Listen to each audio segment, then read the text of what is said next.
Ya. Entonces, el problema dice lo siguiente. Si la distribución de velocidad del agua en la tubería de diámetro D, conectada a un estanque cilíndrico de diámetro D mayúscula, donde hay un perfil de velocidades dado por una constante V por 1 menos 4R cuadrado partido en D cuadrado, donde, bueno, es la constante. Calcula el tiempo que se demorará el agua en el estanque en bajar a la altura de la mitad, H medios. ¿Ya? Ok, no vamos a hacer repaso de materia porque los ejercicios de por sí ya traen la fórmula explicada desde su origen, en el fondo. Entonces, lo clave de esta materia, y que ustedes tienen que conocer al revés y al derecho, es el teorema de transporte de Reynolds, ¿cierto? El que está anotado acá. Que la variación total de una propiedad del fluido, como puede ser la masa, la energía o la cantidad de movimiento, que son los que van a usar ustedes, el N mayúscula que está acá, se define por esta fórmula, que es una variación de la propiedad del volumen de control y una variación a través de las superficies por las que sale y entra el fluido, ¿ok? Entonces, en el caso de la conservación de la masa, Tn mayúscula va a ser la masa, y el N minúscula, que es la versión específica de esta propiedad, es simplemente 1, porque en el fondo es masa partido en masa, ¿ok? Entonces, el teorema queda de la siguiente forma. Se pone un 0, quiere decir que no hay variación neta de masa en el volumen de control, perdón, en el sistema, y nos queda la expresión de la variación en el volumen de control temporal y la variación en la superficie, ¿ok? En este ejercicio tenemos solamente una superficie de salida, que es la tubería que tenemos acá, de diámetro de chico, ¿ok? Entonces, lo clave es que vayamos resolviendo como cuáles son cada una de las expresiones que están dentro de estas integrales y vemos si las podemos integrar o simplemente las podemos sacar como constante, ¿ok? Entonces, el volumen, primero, del estanque cilíndrico. El volumen de un cilindro está dado por el volumen perdón, el área del círculo de la base, que sería pi por r al cuadrado, donde r es de medios, por lo tanto nos queda pi de cuadrado partido en 4, por la altura, h, que es una función de t, ¿cierto? Por ende, la diferencial del volumen sería simplemente la misma expresión, pero con la diferencial de la altura, ¿ok? Eso para la integral que tenemos acá. Y por otro lado, no sé si esto tiene un puntero o algo. No tiene como un mouse, ya filo. No importa. Y acá tienen la velocidad, que la velocidad del perfil que nos dan es v por 1 menos 4 por r cuadrado partido en d cuadrado, ¿cierto? Y la única expresión que nos falta es el diferencial del área. Ustedes conocen que en el caso de un círculo, que esta tubería del lado también es como un cilindro, su diferencial de área es simplemente 2πr por dr, ¿ya? Que es como el jacobiano, por decirlo así, de la integral de área, como tipo cálculo 2. Si se les olvida, acuérdense que el área de un círculo es pi r cuadrado, por lo tanto es simplemente o sea, esta es la derivación de esa expresión, ¿cierto? Ya.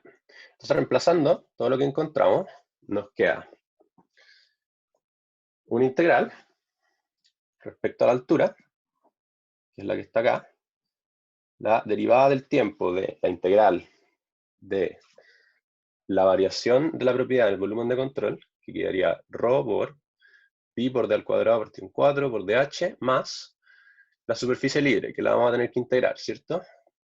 Nos queda ρ por v por 1 menos 4 r cuadrado partido en d cuadrado por 2πr dr.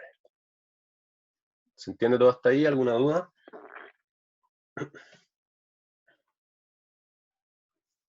¿No? Algo clave que tienen que fijarse también es en el signo de esta integral, ¿ok? Si se fijan en la integral de la superficie acá, hay un v como vector, velocidad como vector, por la normal, ¿ya? Esa normal indica, en el fondo, un vector que va hacia afuera del volumen de control que ustedes están tomando, ¿ya? Nuestro volumen de control en este ejercicio es el estanque cilíndrico, que está acá. Por lo tanto, la normal sería en la misma dirección que el perfil de velocidades que tenemos acá. Por lo tanto, ese producto punto es 1, y por eso esta integral nos queda positiva. ¿Ya? Si es que fuese un flujo de entrada al volumen de control, sería negativa, porque se está oponiendo en el fondo a lo normal. ¿Ya?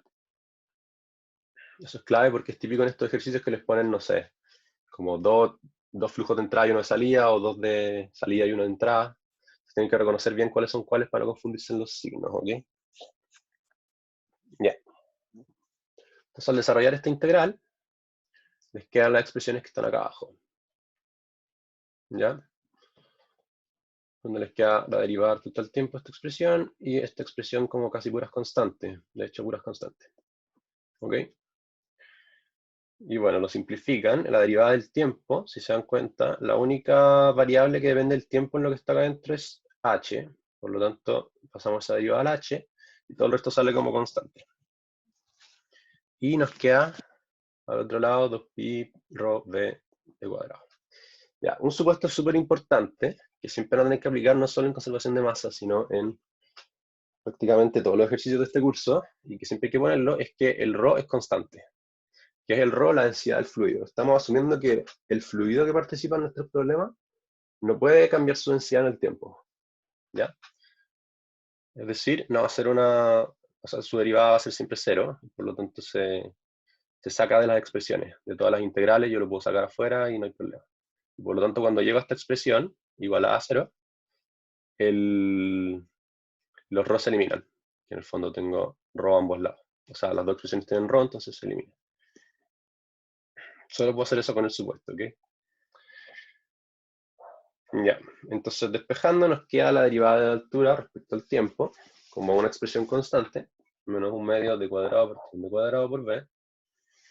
Y para obtener una expresión de la altura respecto al tiempo, simplemente integro esa expresión. Y bueno, ustedes saben cómo integrar, y estamos ocupando una condición de borde de que en el fondo la altura en el tiempo cero es la altura inicial del cilindro, del tanque, que es h mayúscula. ¿Ok? Este ejercicio igual es típico, así que si se aprenden el mecanismo de cómo se soluciona, no deberían tener problemas. Y bueno, simplemente evaluamos nuestra función de la altura respecto al tiempo o sea, para una altura de h medio. ¿Ya? Y ahí tenemos una expresión para el tiempo en función de los parámetros que nos entrega el enunciado. Y nos queda que el tiempo es de cuadrado por h mayúscula partido de cuadrado por b. ¿Alguna duda al respecto de este problema? ¿De la conservación de masa en general?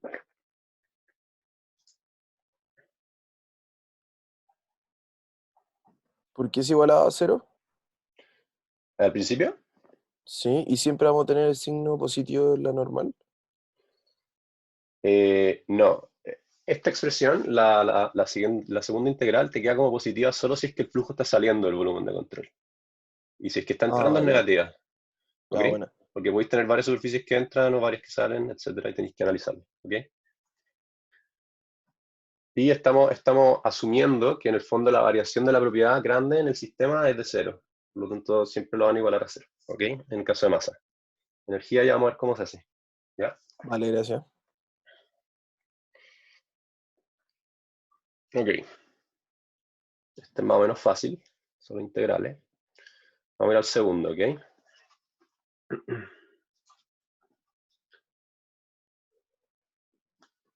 Ya.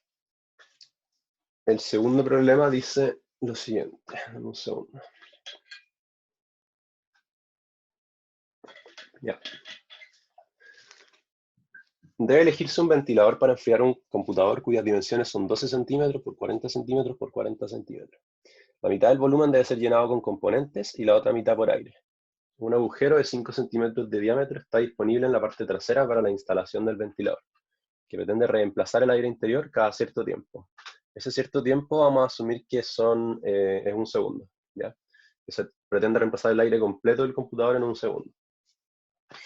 Motores de pequeña potencia están disponibles en el mercado y su eficiencia es de aproximadamente 0,3. ¿Ya?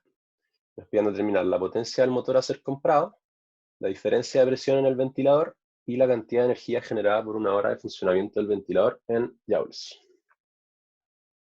Ok. Y nos dan como, bueno, tenemos el esquema del problema. eso lo dibujé también. Y tenemos la densidad del aire como la 1,2 kilogramos metro cúbico y nos dicen que ocupemos un Coriolis de 1,1. ¿Ok? Ya, entonces, tenemos el siguiente problema. Tenemos el ventilador, que supongamos que está instalado justo, vamos a suponer que este alto del flujo es el diámetro del agujero que tiene este cuerpo grande. ¿Ya? Y en el fondo, suponemos que el ventilador lo que está haciendo es acelerar el flujo, o sea, acelerar el aire de forma de generar un flujo. ¿Ok? Porque en el fondo tiene que entregarle cierta energía al sistema, pues esa es la gracia. Si que estuviéramos asumiendo que el flujo siempre está en movimiento, el ventilador no estaría produciendo ningún efecto. ¿Ok? Y por lo tanto tenemos que seleccionar un volumen de control tal que la velocidad inicial, la velocidad del flujo que entra, va a ser cero. ¿Ok?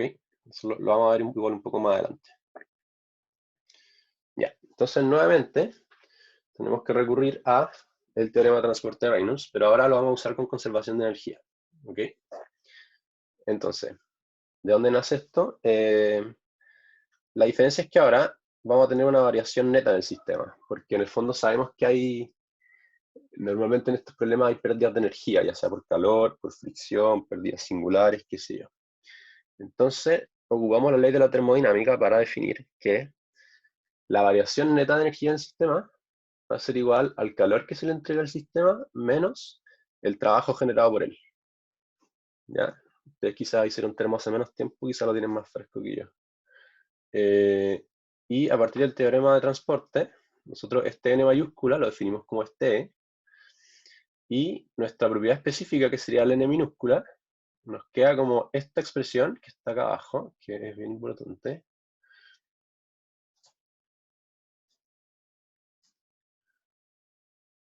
¿Por qué se igualaba todo a cero? Me preguntaron.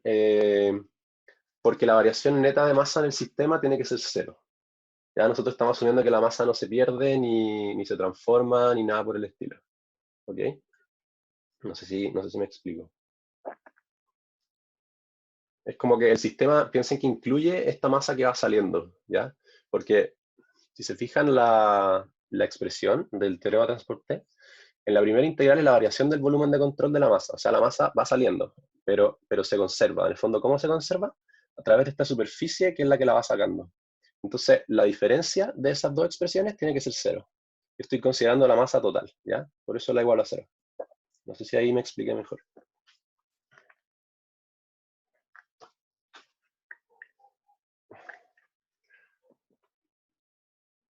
Ya, seguimos.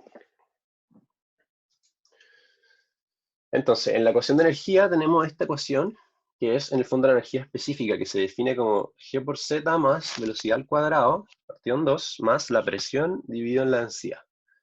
¿De dónde sale esta expresión? Pucha, tiene su origen en la energía específica de las partículas, relacionando entalpía y términos que, bueno, no importa, son más avanzados que lo que necesitan ustedes. Lo importante es que sepan cuál es, ¿ya? La energía específica. Porque esa es importante para definir la ecuación de Bernoulli, que es la que van a usar en la mayoría de los problemas de conservación de energía. ¿Ok? Ya. Entonces,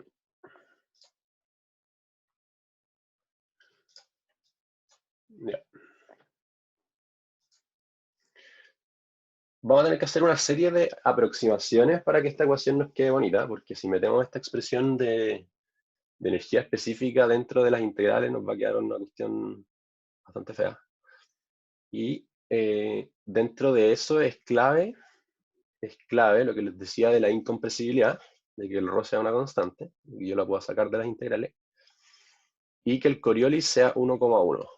No sé si les pasaron Coriolis, supongo que sí, confírmenme si no es así, pero el Coriolis es un factor de corrección para el perfil de velocidades. ¿Se acuerdan que en el problema 1 nosotros teníamos un perfil de velocidades dado, que era este que está acá y en el fondo depende del radio de la tubería? Por lo tanto, era necesario que nosotros integráramos la velocidad, que no podíamos como sacarla de la integral simplemente como una constante y multiplicarla por el área. Teníamos que integrarla, porque varía en distintas partes del área, al fondo. Pero si yo tengo un factor de corrección, un Coriolis, yo lo que puedo hacer es tomar esta velocidad como una constante, pero multiplicando el perfil de esta velocidad, que es el b cuadrado partido en 2, por este alfa, que es 1,1. ¿Ya? En el fondo lo que hace es eso, corregir, porque el flujo no es exactamente uniforme y el perfil no es constante en la salida, entonces como que corrige este factor de error que podría existir. ¿Ya? Y el Coriolis también les pueden hacer sacarlo. Tiene una fórmula que es la integral de la velocidad al cuadrado en el área partido en la velocidad promedio por el área. No, en la velocidad al cuadrado promedio por el área. No sé si la puedo anotar. Supongo que sí, pero a ver. Texto.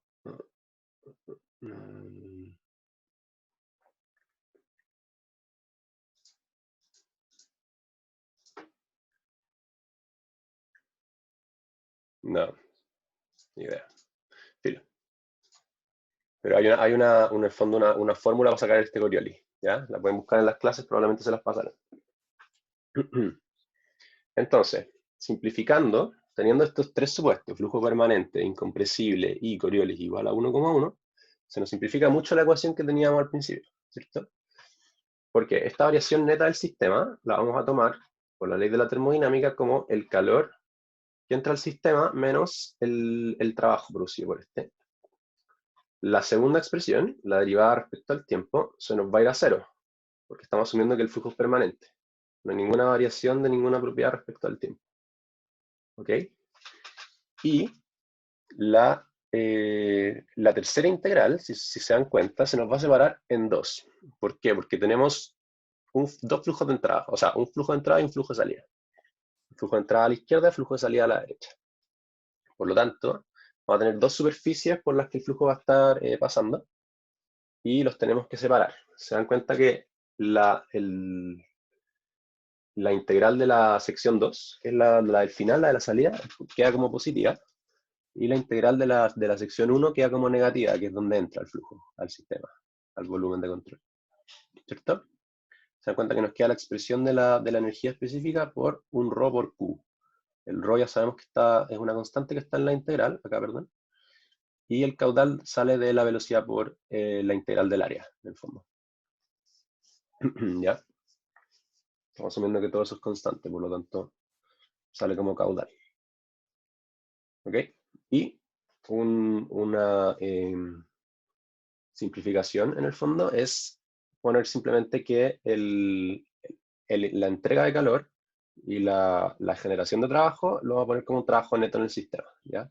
No se compliquen mucho con las expresiones de calor y trabajo, porque es fácil confundirse con cuando se genera, cuando se produce, cuando se entrega, etc. Simplemente lo vamos a poner como un neto. ¿Por qué? Porque en el fondo sabemos que lo único que está ejerciendo trabajo en este sistema es el ventilador. No tenemos trabajo de ninguna otra cosa. ¿Ok? Y lo vamos a expresar en términos como de una potencia, porque en el fondo cuando uno compra ventiladores o cosas con motor en general, lo que conoce es la potencia, ¿cierto?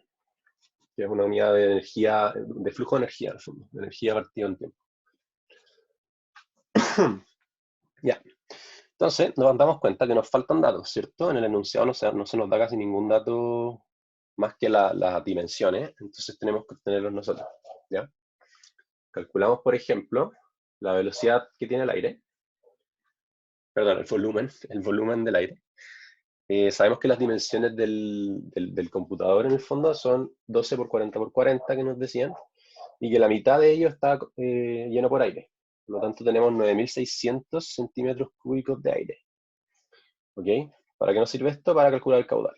Porque nosotros vamos a asumir que tenemos que sacar todo este aire cada segundo. Por lo tanto, sabemos que volumen, un volumen másico en el fondo, volumen másico, no sé si se puede decir así, pero la variación de volumen en el tiempo es el caudal, ¿cierto? Volumen partido del tiempo, 9.600 dividido en 1, nos queda 9,6 por 10 a la menos 3 metros cúbicos segundo. Simplemente se cambió la unidad de medida de los centímetros. ¿Ok? Y a partir de eso podemos encontrar el flujo másico. El flujo másico es simplemente el ρ por Q, que nos quedó en la ecuación de arriba. Y nos queda 1,2, que es la densidad que nos decían que ocupáramos para el aire, por 9,6 por 10 a la menos 3, que es nuestro caudal. ¿Okay? Nos queda un flujo másico de 0,0115 kilogramos segundo. Y lo último es el área, ¿cierto? El área de este flujo. El área por el que circula, que es pi por el diámetro de este agujero por el que sale el aire, al cuadrado, partido en 4. La misma expresión de área de un círculo que es pi r cuadrado. Ya. Ok. Aquí entra en el fondo, parte clave de estos problemas, para no resolver infinitos términos en la ecuación, que es simplificar, despreciar, omitir, anular, como quieran llamarlo. Y en el fondo se obtienen por análisis, simplemente, ¿ya? O sea, yo veo este problema y me doy cuenta que está todo en un mismo eje de referencia, ¿ya? No es que el fluido esté bajando o subiendo.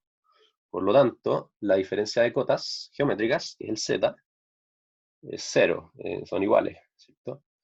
Por lo tanto, se eliminan en la ecuación, porque tengo ρ por q por g por z, menos ρ por q por g por z, esos dos dan 0, por lo tanto las saco. Hasta luego. Después, las presiones, nosotros estamos asumiendo que todo lo que circula en este problema está regido por la presión atmosférica, ¿ya? Y nosotros trabajamos con presiones relativas, no con presiones absolutas. Por lo tanto, nuestra presión para efectos del problema va a ser 0. ¿Ok? Esto también es un supuesto. Podríamos asumir que hay una presión adentro del computador o qué sé yo.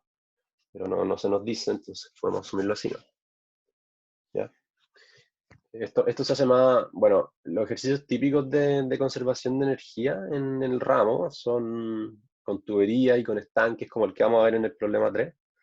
Y van a saber cuándo es consistente hacer estos supuestos y cuándo no. ¿Ya? Y lo que les decía, que la velocidad en la entrada va a ser 0. O sea, vamos a asumir que el ventilador le está entregando la energía para que este flujo agarre velocidad. ¿Ya? Lo cual también es inusual, porque generalmente la energía que entregan las bombas, bueno, nuestro ventilador se comporta como una bomba, como el fondo entrega energía al sistema, es para subir la cota geométrica, generalmente es para elevar el flujo, y aquí es para acelerarlo. ¿Ok? Entonces, si se dan cuenta, la única expresión de toda la integral de área que nos queda es la del v cuadrado, la del v2, perdón, la velocidad que tiene el flujo en la segunda parte. Entonces nos queda que la potencia neta va a ser igual al flujo másico por alfa 2 por v2 al cuadrado partido en 2. ¿Ok? Y tenemos todos esos valores, así que lo resolvemos. 0,0115 por 1,1 por 4,9 al cuadrado partido en 2. ¿Ya? Eso nos da 0,152 watts. ¿Ya? Aquí estamos trabajando con la conservación de energía en términos de watts, que son joules por segundo. ¿Ya? Y además nos dicen que el motor, el ventilador, tiene una eficiencia de 0,3. ¿Qué significa esto? El ventilador recibe una potencia a partir de la energía eléctrica, a partir de la conexión, que es mucho más grande que la que realmente está participando en el sistema, porque tiene, en el fondo, el ventilador tiene pérdida. Esa pérdida está asociada en este ejercicio principalmente a calor, ¿ok? Puede ser a fricción también, pero en este caso es a calor. Entonces, en el fondo, el valor que nosotros obtuvimos, el 0,152, es solo el 0,3 de la potencia real del ventilador. ¿Ok? Para obtener esa potencia, en el fondo a la que nos venden el producto, tenemos que dividir la expresión que obtuvimos en 0,3. Y nos va a dar 0,506 watts. ¿Ya? Esa es la potencia que en el fondo tiene completamente el ventilador y con la que funcionaría si no tuviera ninguna pérdida. ¿Ok? Y eso es simplemente esta primera parte del ejercicio. No sé si tienen alguna duda, algo que no les haya quedado claro. ¿Qué significan los términos? ¿Qué sé yo? Una pregunta, la pauta, o sea, la identidad está arriba con pauta, pero tú podrías subir esto, que está como más claro que la pauta, Sí, como lo oye. estás haciendo paso por paso, Sí, yo se lo porfa. subo. Ya, Bueno, eres. vale. Ya, todo bien entonces. La segunda pregunta que nos hacían era la diferencia de presión en el ventilador. Ya, mira, vamos a asumir ya.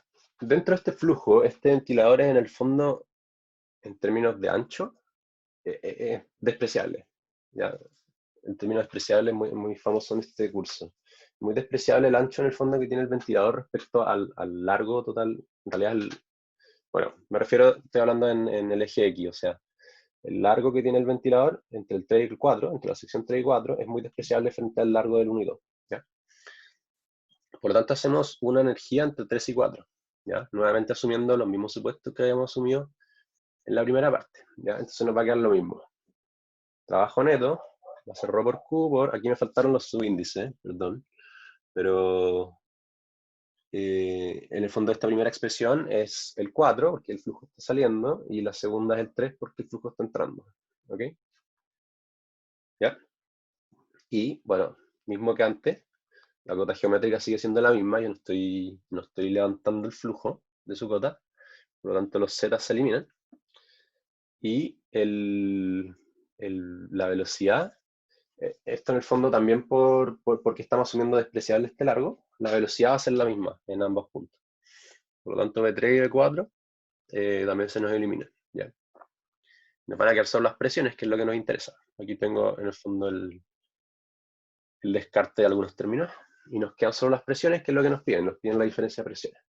Entonces nos queda que el trabajo neto es igual a el flujo másico por la diferencia de presiones partida en la densidad ρ. ¿Ok? Entonces despejamos P4 y P3, nos queda ρ partido en flujo másico por W, ya sabemos que el W que participa en el balance es 0,152, el ρ sabemos que es 1,2 y el flujo másico es 0,115. Y resolviendo nos dan 15,8 pascales. Les recomiendo, para no tener que estar preocupándose siempre de las unidades, trabajar todo con unidades en sistema internacional, ¿ya? Siempre transformar todo a metros, metros segundo, el ρ en kilogramos, metros cúbicos, etcétera. El caudal, todas esas expresiones, porque así no van a tener que preocuparse de eso, y en el fondo saben que las potencias siempre les van a dar en watts, las presiones siempre les van a dar en pascales, la energía les va a dar en joules, no van a tener ninguna complicación así. ¿Ya? Así que siempre al principio de los ejercicios, preocuparse de estar con las unidades de medida internacionales. Y la tercera pregunta es la cantidad de energía térmica generada por una hora de funcionamiento del ventilador en joules. Ya. Lo que les decía, sabemos que el ventilador tiene una eficiencia del 0,3, ¿okay? Del 30%, ¿cierto? Entonces, el otro 70%, nosotros obtuvimos esta potencia con la que nos venden el producto de 0,506 watts. El 0,7 de esa cantidad va a ser, en el fondo, transformado a energía térmica. ¿Ya? Por lo tanto, 0,7 por 0,506 va a dar 0,3542 watts. ¿Ok? Eso va a ser como el flujo de energía térmica, porque en el fondo la potencia es un flujo de energía. ¿Ok? Y simplemente multiplican, lo que les decía, como esto es joules partido en segundo, los 0,3542, yo lo multiplico por la cantidad de segundos que nos están pidiendo, que son 3600, porque nos hablan de una hora de funcionamiento. Y nos da en joules la cantidad de energía térmica producida, o liberada en realidad por el proceso, que son 1275 joules. ¿Ya? ¿Alguna duda del problema? ¿Algo que no les haya quedado claro?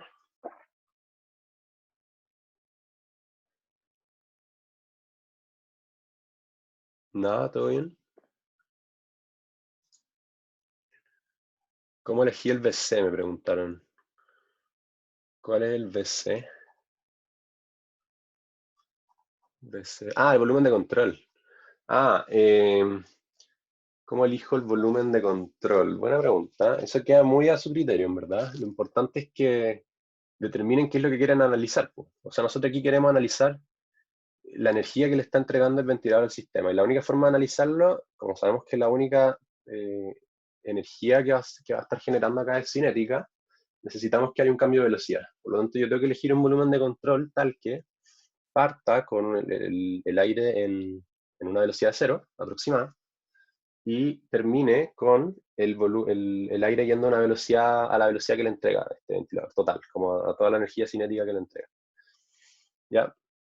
Así elijo el volumen de control. El primer problema, el volumen de control, en el fondo tenía que ser el estanque, porque en el fondo lo que estamos evaluando es cuánta agua pierde o gana el estanque. Eso es lo que nos piden, pues no nos interesa cuánta agua hay en la tubería al lado, qué sé yo. Por lo tanto, tenemos que elegir el volumen de control de solo el estanque. ¿Ya? Eso, o sea, es muy subjetivo, subjetivo entre comillas, porque en el fondo tiene que considerar todo lo relevante para resolver el problema. ¿Ya?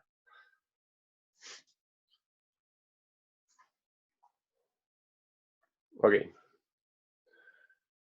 No hay más duda entonces, seguimos con el 3. Ya, problema 3 dice lo siguiente. Ya, este problema es muy importante que lo manejen al revés y al derecho. Porque los problemas de tuberías y estanques son prácticamente el 95% de los problemas de conservación de energía del ramo. ¿Ya? En las pruebas siempre son, bueno, casi todos son de este tipo, ¿ya? Y este es uno de los fáciles, es como un introductorio, así que tienen que manejarlo súper bien, ¿ya? Dice, en la instalación de la figura, una bomba con eficiencia de 0,7 toma agua desde un estanque cuyo nivel de agua se encuentra a una altura H1 sobre el eje de ella. Un eje en el fondo arbitrario que nosotros vamos a poner en esa línea punteada que está abajo, la horizontal, donde está la bomba. Hay una línea punteada, ese en el fondo va a ser nuestro eje de referencia, ¿ya? Para el problema. Entonces, el estanque tiene un nivel de agua en altura H1 y mediante un tubo T1 de área A y la entrega a un estanque elevado por una tubería T2 y T3 de área 0,5 A. Ya, o sea, la turbina después de la bomba, perdón, la tubería después de la bomba reduce su área en la mitad. Para medir la diferencia de presión a la salida de la bomba se ha instalado un manómetro que marca una presión 2. ¿Ok? Encuentre la potencia que debe entregar la bomba al líquido para elevar un gasto Q desde el primer estanque hasta el estanque elevado si se desprecian las pérdidas por fricción. ¿Ya? Ya, eso es muy importante, el desprecio de las pérdidas por fricción. ¿Ya? Nosotros queremos saber, todo esto, aquí no tenemos valores numéricos, todo lo vamos a sacar en términos de los valores que conocemos, que son A, Q, ¿cuál otro? H1, H2, eso, ¿ok? Ya, entonces primero que nada, nuevamente muy parecido al ejercicio anterior, vamos a buscar potencia. Vamos entonces a empezar igual. Teorema de transporte de Reynolds. Vamos a tomar todos este grupo de supuestos. Spoiler, este grupo de supuestos es prácticamente en todos los problemas de tubería y estanques, así que también tienen que sabérselos de memoria, que en el fondo, conocer que tenemos un régimen permanente para eliminar la integral de la derivada del tiempo. Tenemos flujo incompresible para que el ρ sea una constante. Tenemos un sistema adiabático e isotérmico para que las pérdidas generadas por calor sean despreciables. Y tampoco hay un intercambio de calor fuera del sistema. Bueno, eso nunca va a pasar en el curso, así que todos los problemas son adiabáticos. Que no hay pérdidas de fricción o pérdidas singulares. Bueno, nos dicen en el enunciado que no hay pérdidas de fricción, pero si hubieran, también nos tienen que decir porque nos tienen que dar un coeficiente de pérdida. Eso lo van a aprender quizás después. Y que tenemos un Coriolis igual a 1, porque tampoco tenemos perfiles de velocidad en las tuberías. Nos tendrían que dar un perfil de velocidad para poder integrar la velocidad. Por lo tanto, tenemos que asumir un factor de corrección 1, es decir, que la velocidad tiene un perfil uniforme constante en las tuberías. ¿Ok? Ese grupo de supuestos es clave, porque nos reduce directamente a lo que teníamos antes. ¿Ya? Trabajo neto es igual a ρ por Q por G, Z cuadrada, bla, bla, bla, etc. Fondo, la primera expresión es la siempre que está a la derecha y la segunda es la que está a la izquierda, que queda como negativa. Y de aquí sale una de las principales ecuaciones del curso, que tienen también que manejarla al revés y al derecho, que es la ecuación de Bernoulli, que está acá. ¿Ya? esa ecuación tiene infinita importancia. En el fondo es la conservación de energía multiplicada por, dividida por la gravedad. Claro, entonces nos queda, en el fondo todas estas expresiones nos queda el z como z, la velocidad como velocidad al cuadrado partido en 2g, la presión como presión partido en gamma. Acuérdense que gamma, que es esa letra que está bajo el P en Bernoulli, es ρ por g. Sí. Y nos queda HB.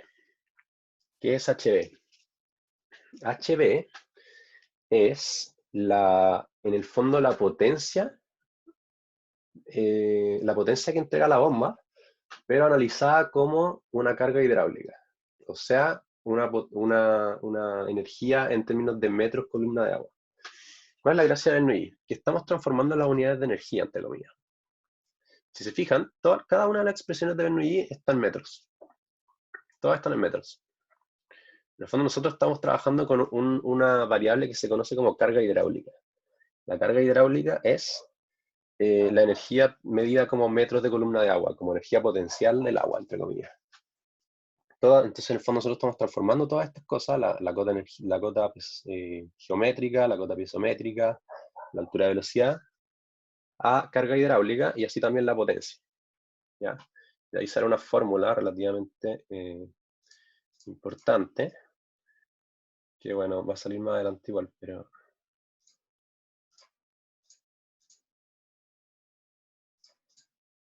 esta que está acá. La potencia de la bomba, en el fondo es este HB por gamma por Q. Pero eso se van a dar cuenta después. ¿Ya? Esa fórmula también es importante. Y lo que también es importante es que si es que ustedes tienen una bomba en el problema, piensen que lo que hace la bomba es entregar energía. Yo la tengo que poner a este lado izquierdo con la energía inicial.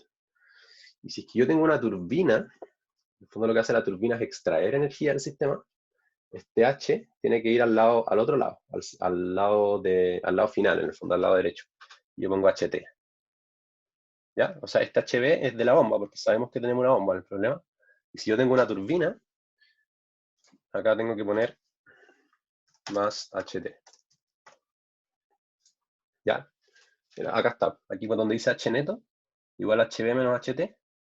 Ya, pues, ese W neto que nosotros teníamos justo en la fila anterior, si lo transformamos a carga hidráulica, dividiéndolo por gamma Q, nos queda como un H neto, que en el fondo es H de la bomba menos H de la turbina. Y les quedaría acá el H turbina. No hay turbina en este caso, es 0, pero para que conozcan. ¿Okay? Y la lógica de eso es que en el fondo si yo tengo una bomba, la bomba le está entregando energía, por lo tanto la energía inicial es como que aumenta.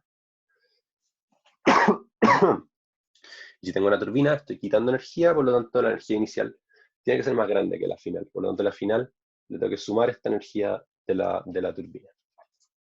¿Ok? Ya, esa es Bernoulli, usada en problemas de estanque y tuberías. Y la gracia es que nosotros podemos aplicar esta ecuación entre cualquier punto de nuestro problema. ¿Ya? En un principio lo vamos a ocupar entre los dos estanques. ¿Ya? Entre H1, o sea, entre 1 y entre 4 le vamos a llamar el segundo estanque. ¿Ya? ¿Qué notamos en los estanques? Y esto también son propiedades generales de los problemas de tubería. Que las presiones, cuando yo tengo estanques abiertos a la atmósfera, la presión se considera como 0, presión atmosférica, presión relativa igual 0. ¿Ok? La velocidad de agua en los estanques también es 0, están quietos. Por lo tanto, lo único que tenemos son zetas, son cotas geométricas, donde z en el primer estanque es H1 y z en el segundo estanque es H1 más H2. Si van acá, la altura de agua, si se fijan, del primer estanque, H1, y la altura de agua del segundo estanque, H1 más H2. ¿Ok? Entonces el problema se reduce simplemente el Bernoulli a Z1, que es H1, más HB, igual a H1 más H2. Y por lo tanto me queda que la carga hidráulica de la bomba es igual a la altura 2, H2. ¿Ya? Y eso yo lo transformo a potencia con la fórmula que les di acá al lado. Potencia es igual, porque acuérdense que lo que hicimos acá era dividir toda la ecuación por ρQ. Entonces el HB para sacar la potencia, tengo que multiplicarlo por el gamma Q. Y nos queda gamma Q H2. Y nuevamente, como nos dicen que la bomba tiene una eficiencia del 0,7, la bomba como... O sea, perdón, la potencia total, en el fondo, es la expresión que teníamos antes partida en 0,7. ¿Ya? Es como que lo que participa en el problema es solo 0,7. ¿Ok? ¿Se entiende? ¿Alguna duda?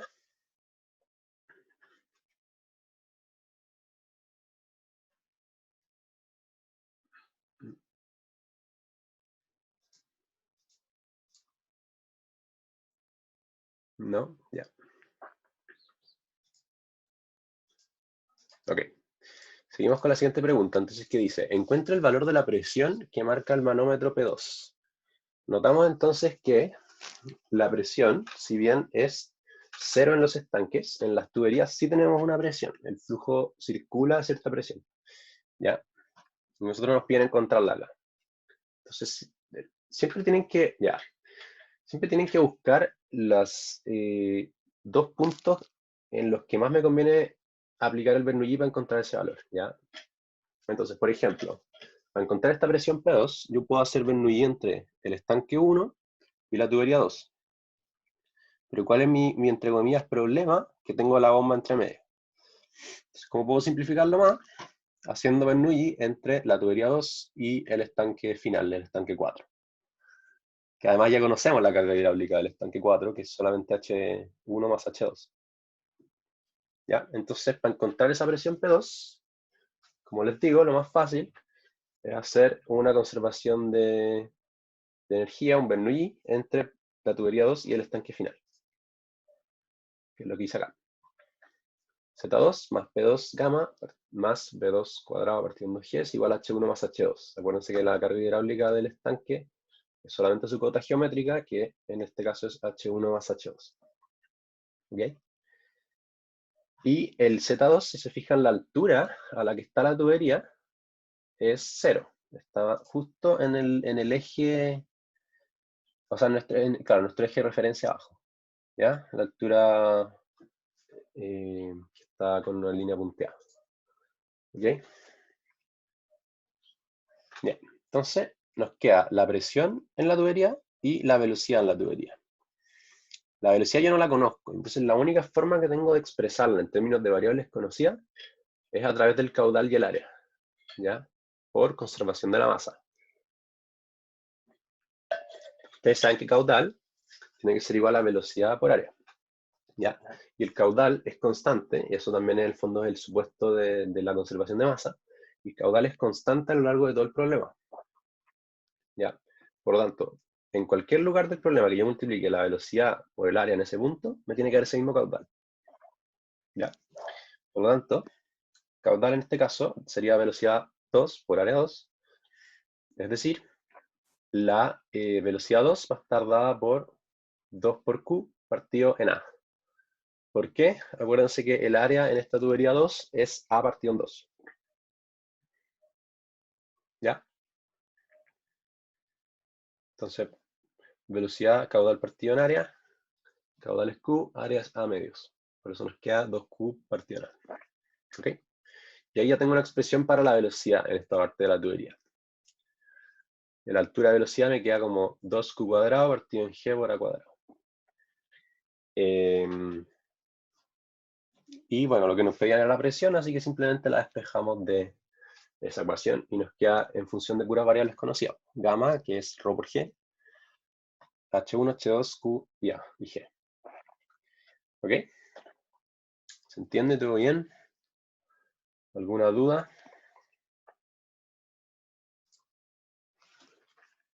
Ok.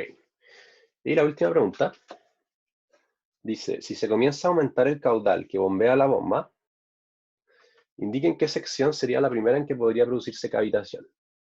Ya, esta pregunta es simplemente teórica y es para que tengan una idea de lo que es la cavitación. La cavitación es el fenómeno en el que la presión del líquido, que está definida acá, cae por debajo de la presión de vapor. Es un fenómeno relevante, pues puede derivar en erosión de superficies metálicas, entre otros efectos. ¿Ya? La cavitación se produce entonces cuando, en Bernoulli, yo tengo que esta presión, el P partido en gamma, es negativo. O sea que la cota geométrica, que es Z, va a ser mayor a Z más P partido en gamma. ¿Ya? Porque el P partido en gamma es negativo. Y las zonas que son propensas a tener cavitación son cuando tengo cambios de secciones muy bruscos. ¿Ya? Que son principalmente antes de las bombas, después de las turbinas, y en la llegada a estanques. Y por lo tanto solamente tengo 2 de esos casos en este problema, que son al final de la tubería 1 y al final de la tubería 3, cuando llega al estanque final. Eso, no les van a preguntar nunca nada más complejo de cavitación en el curso porque es un concepto súper puntual, ¿ya? Pero para que lo conozcan. Y para que sepan los lugares que se puede producir, que son esos 3 que les puse ahí. ¿Ya? ¿Alguna duda? ¿Todo bien? Ya, buenísimo.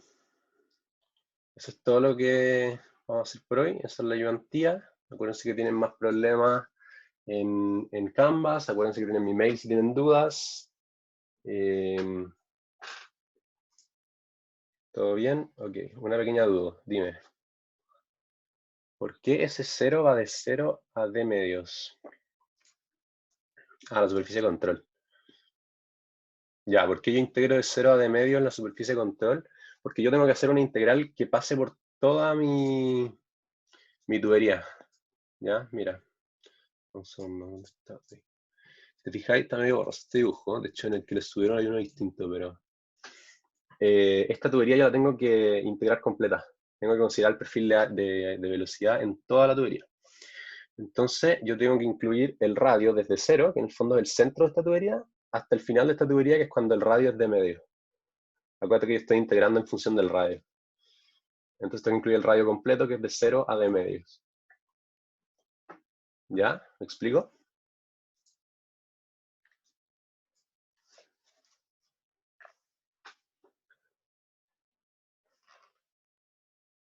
¿Sí? Sí, sí, siempre cuando hagan integrales de área respecto a, en el fondo, una superficie que sale o entra del volumen de control, intégrenlo completo. El radio tiene que ser desde el 0 hasta el diámetro partiendo. Y bueno, si es que es también puede ser un cuadrado, un rectángulo, etc. Aquí en este caso era un círculo, entonces tenemos que integrarlo así. ¿Ok? ¿Ya?